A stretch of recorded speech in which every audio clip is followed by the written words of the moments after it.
आज बहुत तकलीफ के साथ, बहुत ही कष्ट के साथ ये कहना पड़ रहा है कि दिल्ली के मुख्यमंत्री अरविंद केजरीवाल जी ने प्रधानमंत्री माननीय श्री नरेंद्र मोदी जी के लिए आज सदन के अंदर जिस प्रकार के भाषा का प्रयोग किया है, वह दिखाता है कि अरविंद केजरीवाल जी और उनके पार्टी के ऊपर जब भ्रष्टाचार को लेकर प्रहार हो रहा है, तो उनके अंदर किस प्रकार का एक फ्रस्ट्रेशन और किस प्रकार की एक बौखलाहट भरी हुई है। आज उनके भाषा के स्तर से स्पष्ट रूप से बौखलाहट झलक रही थी। मित्रों, ये वही पार्टी है, आम आदमी पार्टी, जो कहती थी कि हम भ्रष्टाचार के खिलाफ लड़ने आए हैं, जो जनता से कहती थी कि जब तक भ्रष्टाचार खत्म नहीं होगा तब तक हम लड़ते रहेंगे। हम सत्ता के लिए नहीं आए हैं, सत्ता हमें नहीं चाहिए, हमें राजनीति नहीं करनी है। हम बच्चों की कसम खाते हैं कि हम भ्रष्टाचार के खिलाफ लड़ेंगे। ये वही पार्टी है और ये वही व्यक्ति है जिसका नाम अरविंद केजरीवाल है, जो अपनी बच्चों की झूठी कसम खाकर भी कांग्रेस पार्टी के साथ मिलकर सत्ता के कारण उनके साथ गठबंधन कर सकती है। आप सोच के देखिए, इनके एक एक करके मंत्रियों का विकेट गिरते जा रहा है और केवल भ्रष्टाचार के कारण गिर रहा है। चाहे इनके पूर्व कानून मंत्री हो, जिनके लिए तोमर जी के लिए इन्होंने कहा था कि बिल्कुल इनकी डिग्री ठीक है, मोदी जी और हमारी जो पार्टी है वो झूठ बोल रही है इनके मंत्रियों के लिए।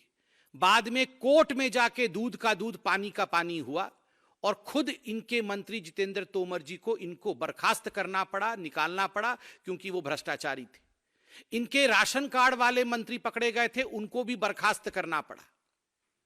दो इनके मंत्री आज सलाखों के पीछे बंद हैं, कोर्ट से बेल तक नहीं मिल रहा है। और आज अरविंद केजरीवाल जी कह रहे हैं पैसे का हवस, भ्रष्टाचार का हवस किसको है, ये आज पूरी हिंदुस्तान देख रही है। किस प्रकार से एक शिक्षा मंत्री शराब के घोटाले में पकड़ा जाता है, ये पूरे विश्व में कहीं देखने को नहीं मिला था। किस प्रकार जेल के अंदर एक मंत्री, आम आदमी पार्टी का मंत्री रहते हुए जेल के अंदर मसाज होता है, खाने के लिए स्पेशल अरेंजमेंट किया जाता है, भ्रष्टाचार में वो आकंठ लिप्त है। उसके बाद भी यह पार्टी आज प्रधानमंत्री नरेंद्र मोदी के लिए इस प्रकार की भाषा का प्रयोग कर सकती है। पहले भी अरविंद केजरीवाल जी ने, आप याद करिए, प्रधानमंत्री नरेंद्र मोदी जी के लिए साइकोपाथ और कावर्ड जैसे घिनौने शब्दों का प्रयोग किया था। जनता जनार्दन ने सबक सिखाया था, जनता जनार्दन ने इनको जमानत जब्त कराया था पूरे भारतवर्ष में। सर्जिकल स्ट्राइक के ऊपर सवालिया निशान लगाने का काम अरविंद केजरीवाल ने किया था, उसका नतीजा अरविंद केजरीवाल जी को पूरे भारतवर्ष में भुगतना पड़ा था। आज पुनः अरविंद केजरीवाल जी बौखलाहट में उसी भाषा के स्तर पर लौट के आए। हिंदुस्तान की जनता है, वो जानती है जवाब कैसे देना है। और जहां तक मोदी जी का सवाल है, मोदी जी क्या है, विकास के लिए देश में क्या काम कर रहे हैं, इन विषयों को लेकर जनता जनार्दन पूरी तरह से आश्वस्त है और पूरी तरह से मोदी जी के साथ है। हर सच्चाई से जनता वाकिफ है। और मुझे तो आश्चर्य इस बात का हो रहा है कि आज कांग्रेस पार्टी की तारीफ केजरीवाल जी कर रहे हैं कि जिस प्रकार से कांग्रेस पार्टी ने जो भ्रष्टाचार नहीं किया, भारतीय जनता पार्टी और मोदी जी ने कर लिया। ये जो कवर फायर देने का काम कांग्रेस पार्टी को अरविंद केजरीवाल जी कर रहे हैं, उसके पीछे का एक ही कारण है, और वह कारण है दोनों कांग्रेस और आम आदमी पार्टी एक ही थाली के चट्टे बट्टे हैं।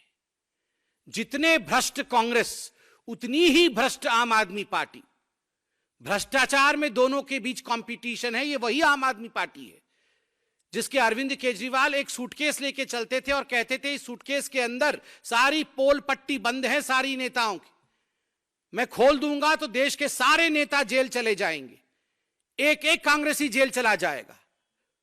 और आज इतने वर्षों के बाद एक भी नेता के खिलाफ सबूत देना तो दूर की बात है, आज कांग्रेस के साथ और बाकी भ्रष्टाचारी नेताओं के साथ खड़े होकर उनके पक्ष में बोलने का काम अरविंद केजरीवाल जी कर रहे हैं। ये जो बौखलाहट अरविंद केजरीवाल जी की है, ये जो भाषा के स्तर का प्रयोग अरविंद केजरीवाल जी कर रहे हैं, अरविंद जी, हम आपके स्तर पे आके आपको जवाब नहीं देना चाहते हैं।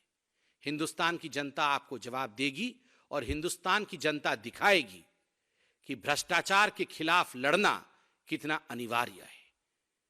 आप कहते थे भ्रष्टाचार के खिलाफ सबको एकजुट हो जाना चाहिए, मगर आज आप ही गाली देते हुए प्रधानमंत्री जी को संबोधित कर रहे हैं। वो प्रधानमंत्री जिसने ये प्रतिज्ञा लिया हुआ है, न खाऊंगा न किसी को खाने दूंगा, और जो खाया हुआ है उसे सोने भी नहीं दूंगा चैन से।